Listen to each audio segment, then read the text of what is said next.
Srimad Bhagavatam, Canto 1, Chapter 1, Text 13, Verse and Purport.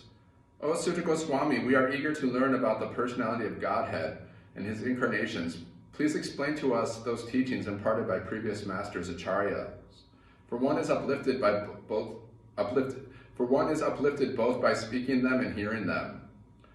Purport. The conditions for hearing the transcendental message of the absolute truth are set forth herein. The first condition is that the audience must be very sincere and eager to hear, and the speaker must be in the line of disciplic succession from the recognized acharya. The transcendental message of the absolute is not understandable by those who are materially absorbed. Under the direction of a bona fide spiritual master, one becomes gradually purified. Therefore, one must be in the chain of disciplic succession and learn the spiritual art of submissive hearing. In the case of Sutta Goswami and the sages of Naimisharanya, all these conditions are fulfilled because Srila Sutta Goswami is in the line of Srila Vyasadeva, and the sages of Naimisharanya are all sincere souls who are anxious to learn the truth. Thus, the transcendental topics of Lord Sri Krishna's superhuman activities, his incarnation, his birth, appearance or disappearance, his form, his names, and so on, are all easily understandable because all requirements are fulfilled. Such discourses help all men on the path of spiritual realization. Text 14. Living beings who are entangled in the complicated meshes of birth and death can be freed immediately by even unconsciously chanting the holy name of Krishna, which is feared by fear personified. Purport. Vasudeva, or Lord Krishna, the absolute personality of Godhead, is the supreme controller of everything. There is no one in creation who is not afraid of the rage of the Almighty.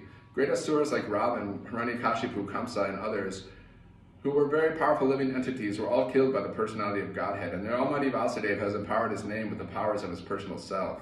Everything is related to him, and everything has its identity in him. It is stated herein that the name of Krishna is feared even by fear personified. This indicates that the name of Krishna is non-different from Krishna. Therefore, the name of Krishna is as powerful as Lord Krishna himself. There is no difference at all. Anyone therefore can take advantage of the holy names of Lord Sri Krishna, even in the midst of greatest dangers. The transcendental name of Krishna, even though uttered unconsciously or by force of circumstances, can help one obtain freedom from the hurdle of birth and death. Text 15. O Sutta, those great sages who have completely taken shelter of the lotus feet of the Lord can at once sanctify those who come in touch with them, whereas the waters of the Ganges can sanctify only after prolonged use. Purport. Pure devotees of the Lord are more powerful than the waters of the sacred river Ganges.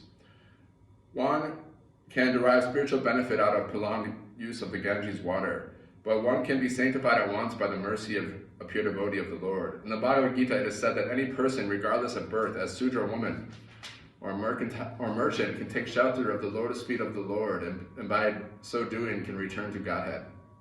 Hare Krishna.